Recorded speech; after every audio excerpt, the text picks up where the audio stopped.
So Arsenal in the Premier League second this season, only 5 points off the title. That's got to be considered a success, surely. But I mean, that's going to be difficult for Arsenal fans to admit right now, isn't it? Yeah, it feels like that. But I think if you'd offered Arsenal fans Champions League football at the start of the season, they would have bitten your hand off. So to finish second and actually run City very, very close, that's a great season for anyone, surely. I think if you look at the summer recruitment in the first place and then again in the January window, they played both transfer markets very smartly, which is bit of a rarity for Arsenal over the last few years. We're kind of used to them letting players go at the wrong time, signing players at the wrong time. And actually, it seemed like they kind of got all their ducks in a row. And that made their squad much stronger, if not deep enough.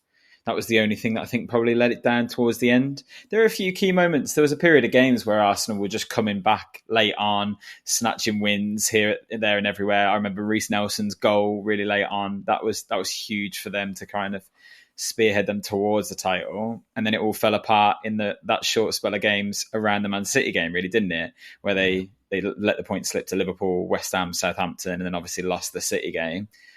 You go on a run like that, and you're never going to keep up with City. We're just winning game after game after game. That's the harsh reality of the Premier League these days.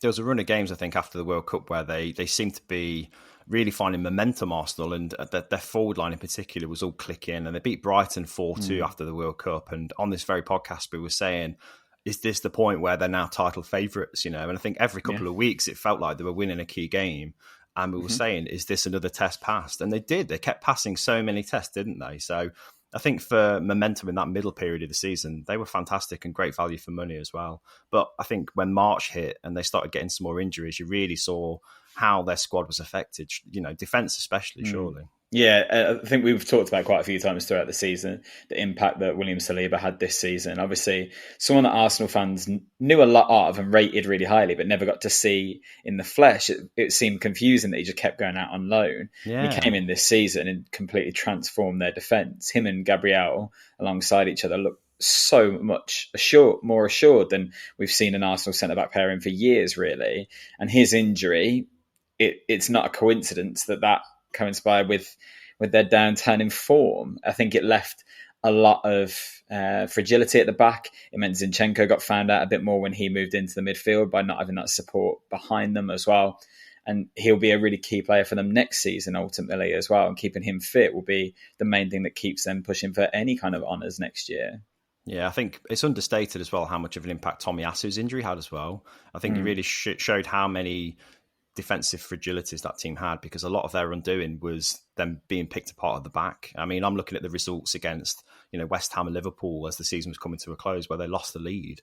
It was the defence that let them down. Yeah, and if Tomiyasu stays fit, he plays in at right back and Ben White can move over to play centre back. And ultimately, that's a much better option than Rob Holding was in those games, or Kivior at the end of the season, without being harsh to those players who have both had their moments this season. It just seemed like they were kind of putting round pegs in square holes towards the end of the season, didn't it? And there were a few games where you couldn't really work out who was playing where. The Forest game where they lost the title ultimately, even that, the lineup in that game just seemed absolutely bizarre, and you couldn't work out what their options were. But that's what a limited squad will do, and it's such a shame, because actually there's a lot of success to celebrate with Arsenal this season. The way we've seen the young players in particular kick on, Martin Odegaard as a captain this season has been phenomenal. Bukayo Saka and Martinelli. Martinelli, I don't think gets enough credit for how good he's been this season. Both of them have added that extra dimension of players that can get goals from out wide and not relying on necessarily a sole striker to provide the goals for you. These are young players that Arsenal have continued to develop, tied down to long-term deals in most cases, and will continue to see the success of for many seasons to come, I have no doubt. I think that's the thing. It's the spine of a team that's going to be really successful, I think, in the coming couple of seasons. And the attack obviously has been lauded massively for the right reasons. But Saliba's importance is even more highlighted now, isn't it? As well as Ramsdale as well. I think Ramsdale's become a real leader and a cheerleader on the pitch for the team. And I think when they had Leno as the number one, that wasn't the case. Ramsdale definitely fits in with the vibe of this young team. And I think another signing that's taken a year to bed in, but this season is really growing, hasn't he? And I wonder where they go next now, because obviously we've had a lot of talk of Declan Rice being lined up, Moise Caicedo. We know they need options in midfield. What do you reckon? Are Arsenal going to have a busy summer? Yeah, I think they need to strengthen key areas all across the pitch. Really, I think we know that the strength in depth isn't the best. Defensively, yeah, they need just better defenders all round. But in midfield, with Granit Xhaka as well leaving, they do need some extra options there, don't they? Vieira's not been the best backup for them, and they've been caught out a few times by just not having the quality to step up when those key starting 11 players haven't been there.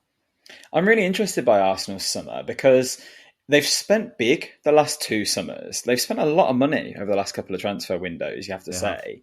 And it's interesting that that's obviously brought them some success this season, but has left their squad really thin. And then the talk of them spending massive money on Declan Rice or Caicedo. I think Brighton want 75 million for Caicedo and West Ham want 110 for Rice. Well, they definitely can't afford both. And actually, even if they just bought Rice, what does that leave for the rest of their transfer budget? When we're talking about them needing depth, them splashing massive money on one player seems a bit irresponsible. And there are a lot of players whose futures are uncertain. Like you said, Xhaka's leaving, which I think is an odd time. That must be down to him rather than the club, because they need him right now. He'd play a lot of games for Arsenal next season across all competitions if he was still there. We still don't know what the future is for Thomas Partey for different reasons, obviously. Reece Nelson's out of contract. You've got someone like Smith Rowe sitting on the bench. Is he going to be happy with the lack of game time? And Ketty is kind of lacking game time when Jesus is fit as well. Kieran Tierney's being lined up with Man City. There's a lot of players that we're hearing could leave Arsenal, but only kind of a couple of names being drawn in. And actually, they probably need 2 or 3 centre midfielders to improve that area of the pitch. They need a right back, definitely. And I reckon they probably need another striker as well. Well, this is where closing the gap with Man City is going to be so difficult for them, because the depth of City's squad has taken a decade to build and a lot of money, but spread over a period of time. Arsenal have got to be careful now that they don't fall further behind Man City. The only way they can do that is, really precise, targeted investment. And you're right, they can't go splurging £100 million on one player. They've got to almost follow kind of the Brighton model as well to an extent, and unearth some gems that are up and coming from either the Premier League or from other European leagues, that are going to cost in the region of 20 to 40 million pounds. It's a difficult gig. Not many teams get it right. But I think Arsenal's record in the transfer market's been pretty good lately. Yeah, I think if you look at Trossard and Jorginho, that was 2 great examples of players that improved their squad, if not kind of their starting 11 always. But they kind of helped get them over the line in quite a few games, key games this season. I think back to the Arsenal-Villa game, Jorginho was the key player in that game. Trossard's had a fantastic impact on that attacking line and added depth where they needed it. So there is opportunity for Arsenal to grow. Absolutely. Yeah. And if you look at some of the players that have come through their academy in the last few years, you trust them to continue to produce it at that rate. I mean, we've seen Balogun be successful this season. Maybe he gets back into the side. But I think the main thing is you've got to celebrate the success of Mikel Arteta. And with the progress that he's made at Arsenal this season, at a time when last season there were people definitely thinking that he might not make the cut. Now, well, you trust him with Arsenal's future, don't you? Massively. Yeah, his fingerprints are all over this Arsenal style and this Arsenal team. And, credit to the Arsenal board, they've backed him at a time when the transition was difficult last season. But this season has been kind of the reward for that. They didn't expect to finish second. They wanted Champions League football and they got it. But to be so close to Man City is a real win. I think they should celebrate this season for what it is, which is massive progress.